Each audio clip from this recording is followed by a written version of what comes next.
Hello and welcome to Spirit Sherpa, the show that helps and encourages you on your journey to unlock your magic mojo. I'm Joshua Radewan, your co-host, here as always with Kelle Sparta, transformational shaman and spiritual coach extraordinaire.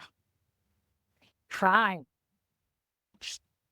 Hey, Hello. Yeah. This morning my coffee's kicked in. This will be entertaining. Okay, so today Elizabeth has done a wonderful job of sending us a huge number of things to record about. And so we are doing another one of those from her today. Thank you so much, Elizabeth, for your contribution. And today we're going to talk about first aid for bad encounters, which you've had quite a few of in the time that I've known you.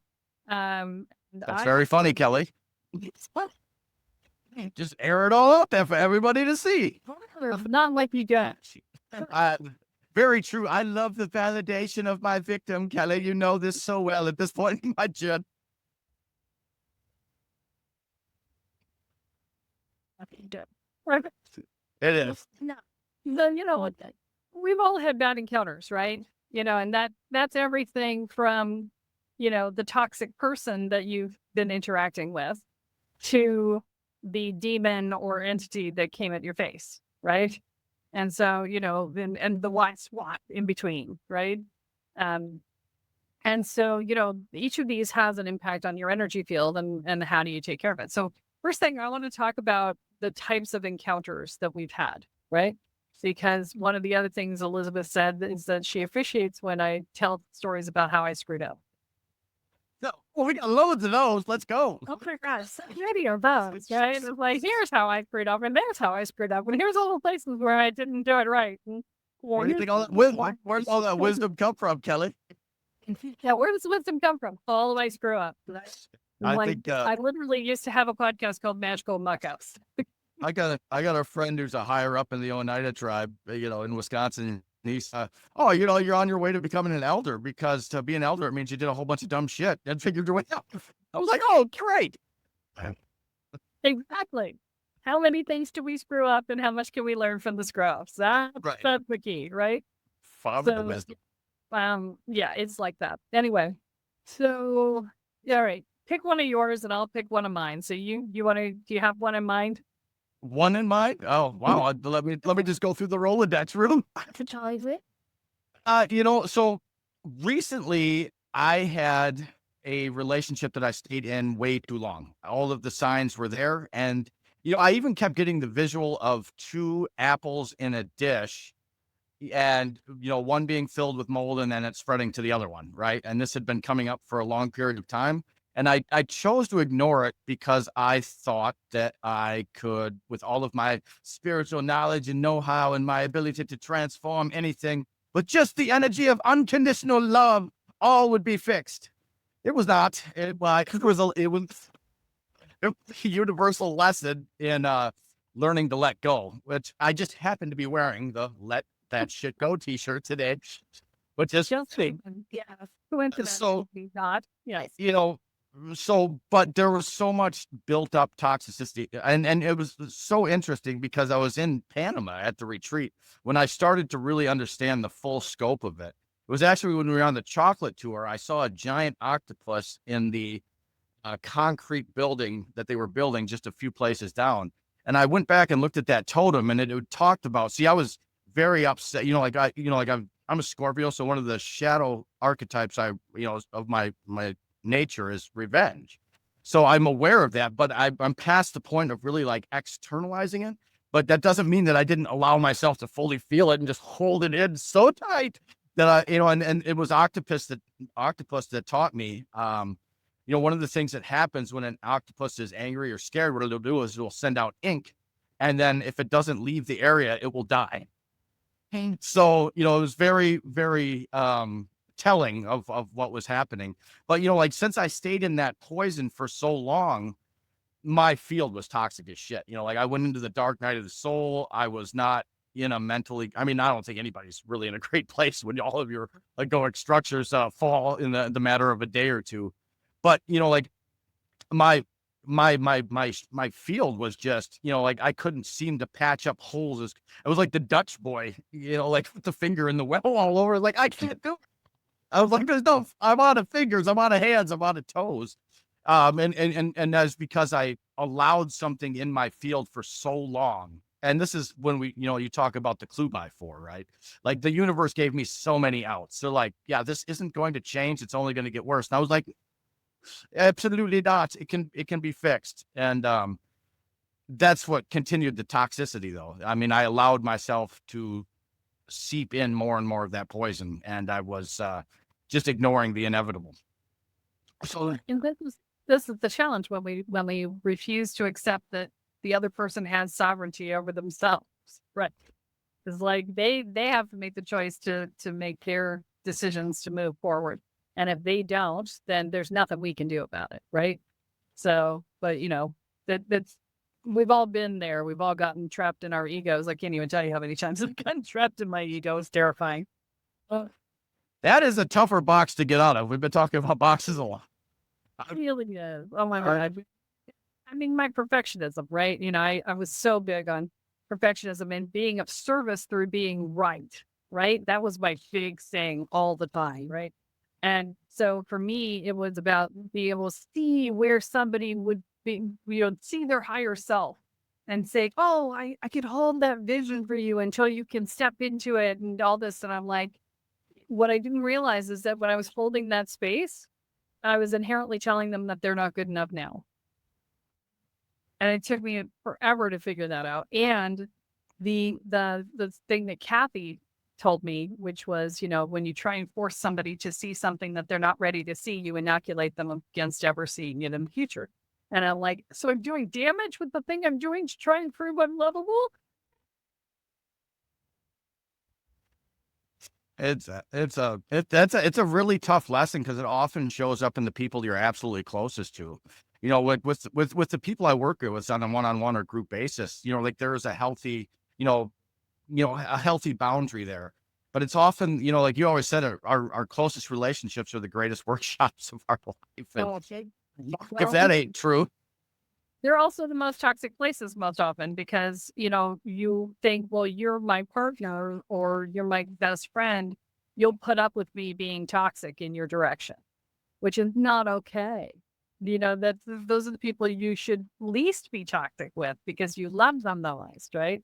But we see them as the enemy periodically. That was a big one that I had to work through, right? Is seeing myself as the enemy and not seeing, oh, that's interesting. I just said that. Now seeing the other person as the enemy is what I meant to say. But wow, okay, that's interesting. that's kind of I that's see myself as the enemy a lot too. I just have never said that out loud before. that's perfect because we're doing the telepathic thing again because that's like that's where I'm at in the deeper work with you right now is the mind-blowing place of this is a me. And what about this is me? And that's a great way to release the toxicity. First off, I have found like instantly that was like a shift for me. It was like, because we've talked about mirrors on this, like in this program before. And when you realize that things are showing up to teach you about yourself, it's like, oh, this is all a piece of me, which is mind blowing. I'm still working through that, and that's why the whole Pono, has been so, you know, prevalent, in my journey recently is because it's so simple. And I'm just like sending love and forgiveness and, thanking everything because I know it's me. Yeah, I mean, I'm sending it to me for allowing me to experience me that way. If that Yeah. makes sense. That was kind of crazy, but yeah. So I'm So gonna spell this for people because of the second episode you mentioned it, and it's Ho'oponopono. There's no opono on the second. there's not a second No. Opono. Okay. Ho'oponopono. It's a Hawaiian word, and Joe Dispenza talks about it a lot from The Secret, right? And so if you're looking for it, it's Ho apostrophe Opono Opono apostrophe Pono. It's like the Hawaii. spiritual Mississippi. Yeah, Hawaii has 16 letters in their language, Hawaiian. And I lived in Hawaii for a while, which is why I know this. That's And so they have a lot of apostrophes. My favorite my favorite word in Hawaiian is the smallest fish, and it's the state fish of Hawaii, and it's called Humuhumunuku nuku apua, which means teeny tiny little fish. That's so funny. I'm going for a really tiny little fish, which I appreciate so much. So anyway, back to our story. We're talking about how do you recover from toxic experiences? How do you recover from challenging, Yeah. bad experiences? And so these are some of our mistakes along the way that have created challenges for us, right? So sometimes your challenge is being brought into a dark night of the soul, right? So that is the way to deal with that is very different than the way to just clear your energy field, right? And sometimes you've had a bad experience. Like I had a client who was on a flight and got a chomp taken out of her energy field, right? Some big energy slugging, big ass monster energy thing came and chunked the entire side of her torso. And so, and with poison teeth, which was, oh, so much fun to fix. So sometimes the encounter is psychological, in which case the dark night of the soul ensues, right? Sometimes the challenge is, or just the toxic response ensues, right? The trigger fires, right? So sometimes you can hit the dark night of the soul. Sometimes your trigger can fire. So there are a variety of ways in which the toxic experiences can hit us, right?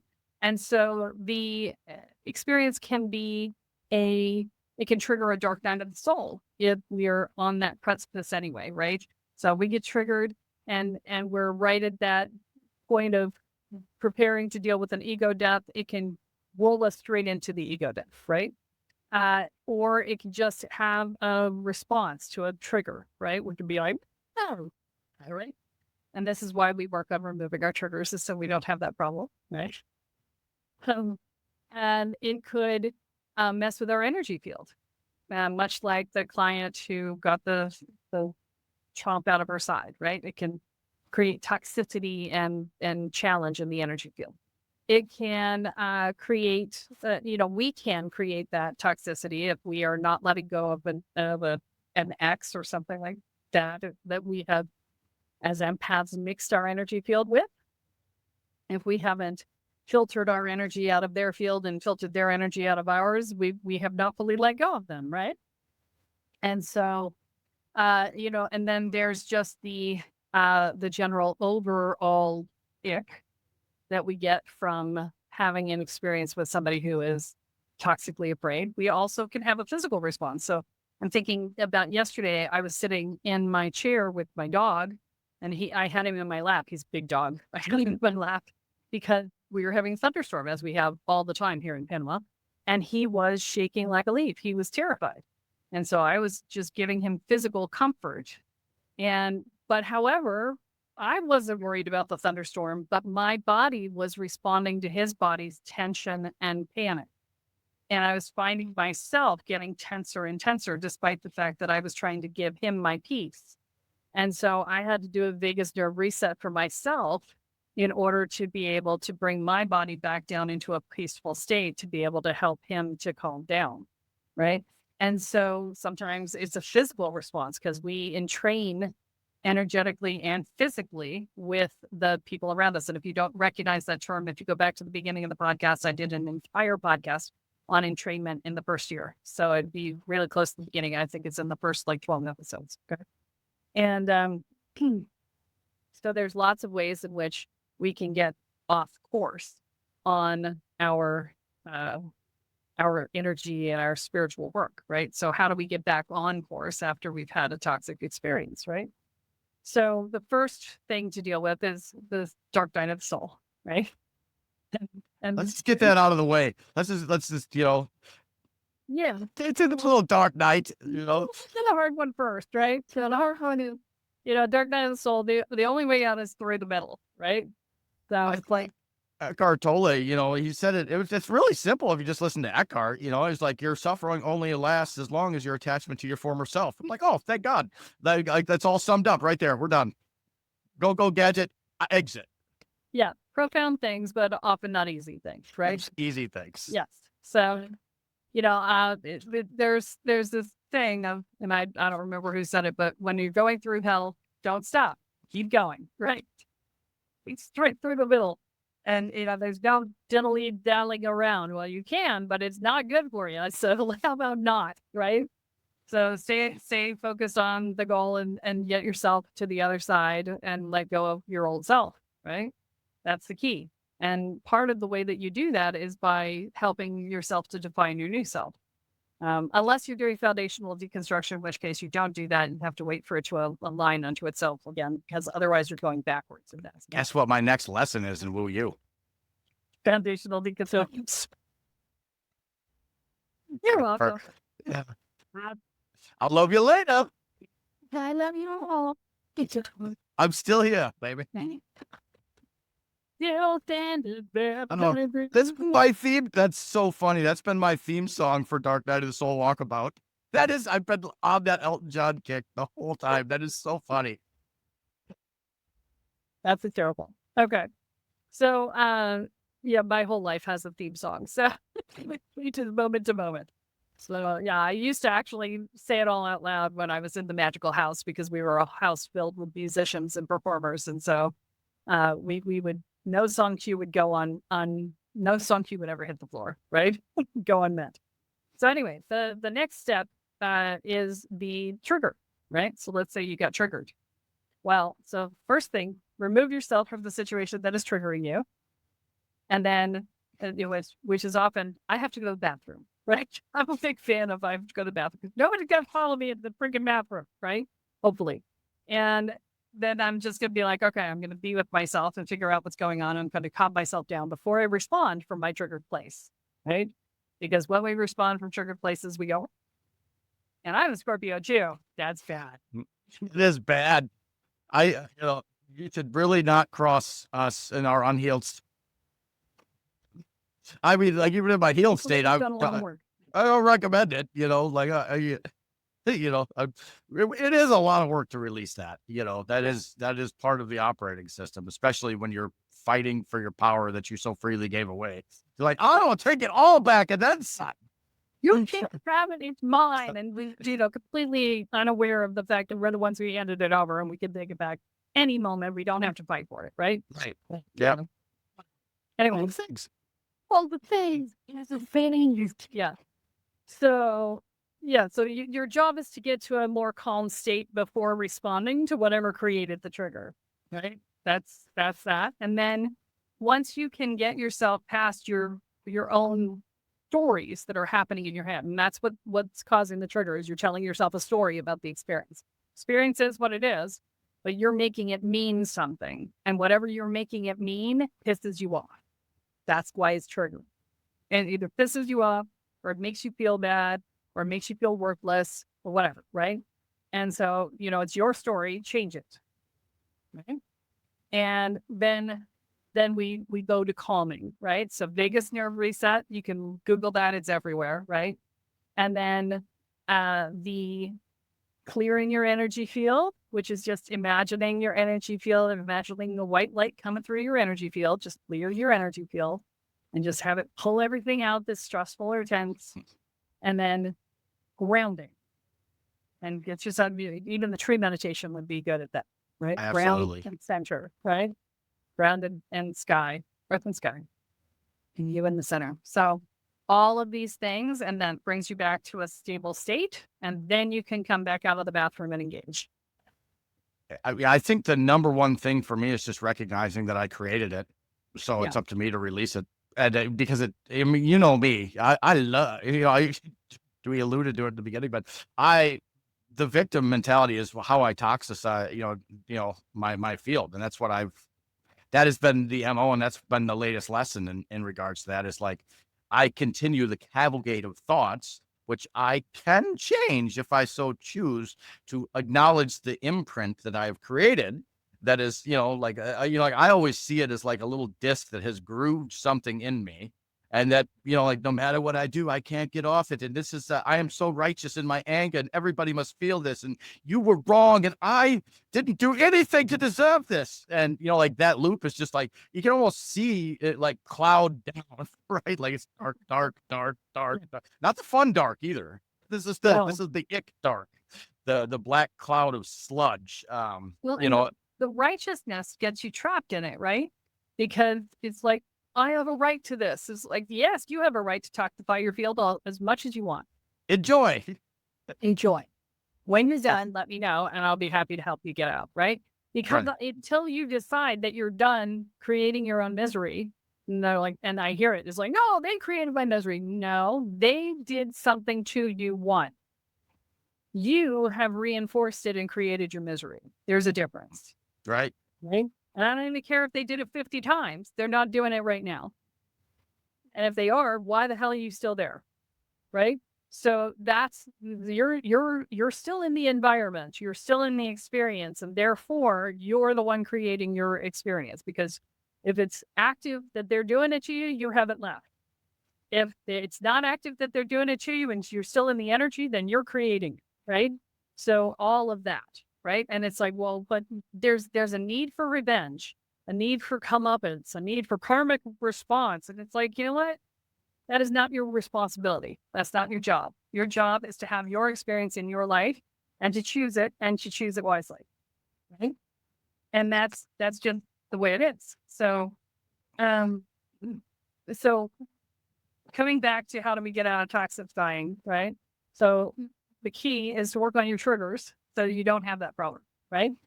Proactively work on your triggers. We talked about how to get out of it, but then proactively work on your triggers so that you don't end up back there again. And that's what we do in the programs, right? All of the programs, we deal with that. And then the next piece is something takes a chunk out of you, right? Or you have a schmuggy that's attached to you, or worst case scenario, you're possessed by a demon. All of these things, right? Now, in most of these cases, the answer is get help, right? Because, unless you're really good at doing stuff for yourself, and I got to tell you, I'm a master healer, right? I am really good at healing work.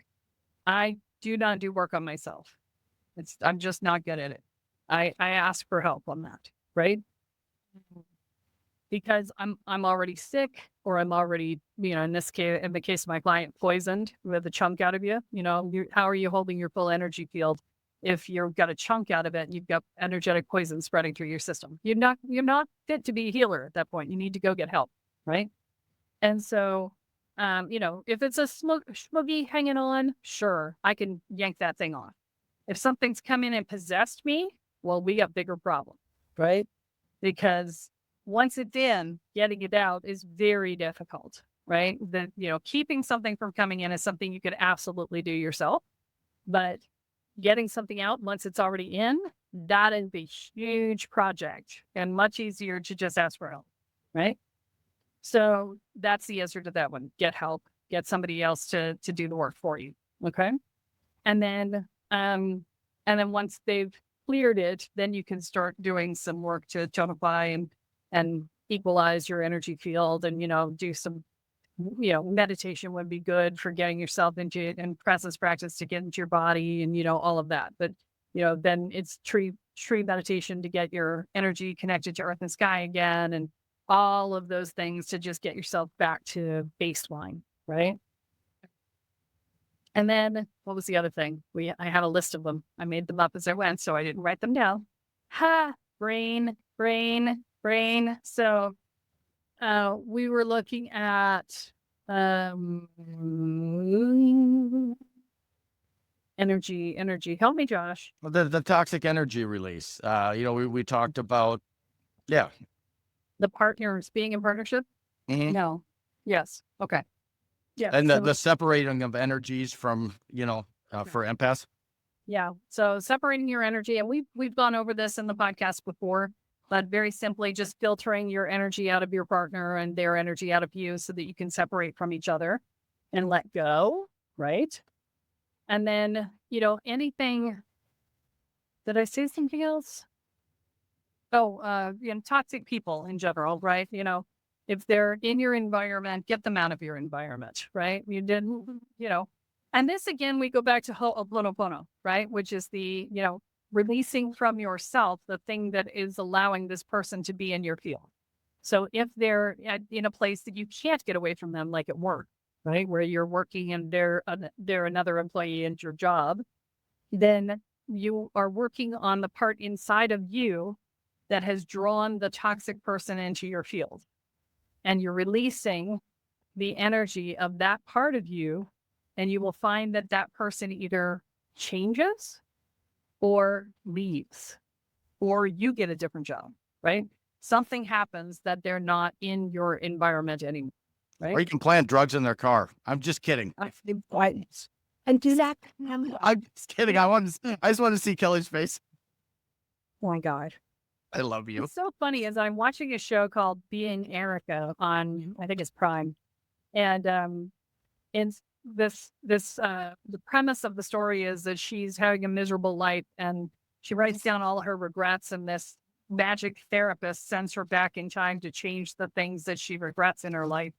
And the most recent episode I just watched, she knew this kid had marijuana, and he was trying to get her kicked out of the camp, and she tried to get him kicked out of camp by reporting the drugs in his cabin. And he's like, I didn't keep them in my cabin. Did you think I was that stupid? And all of that. So I'm like, dude, are you pulling crap out of my head? Stop it. Yes. Well, that was just last night before I went to bed. So first thing in the morning. I'm in the feminine. I don't know what I'm doing. I mean, like I'm just in that that intuitive flow. You're in that flow. Yeah. So yeah. So the short answer is there are a lot of different ways to get yourself out of the crap. And the way that you get yourself out of the crap is the way that you got yourself into the crap is really what it comes down to, right? And there's no one size fits all for solving challenging problems, but the pathway out is the same as the pathway in. So you want to work with whatever got you there. Right? All right, and I think that's going to be it for this week. So please remember to like, subscribe, and share. And remember that what you focus on is what expands. What you intend is what you create. So choose wisely.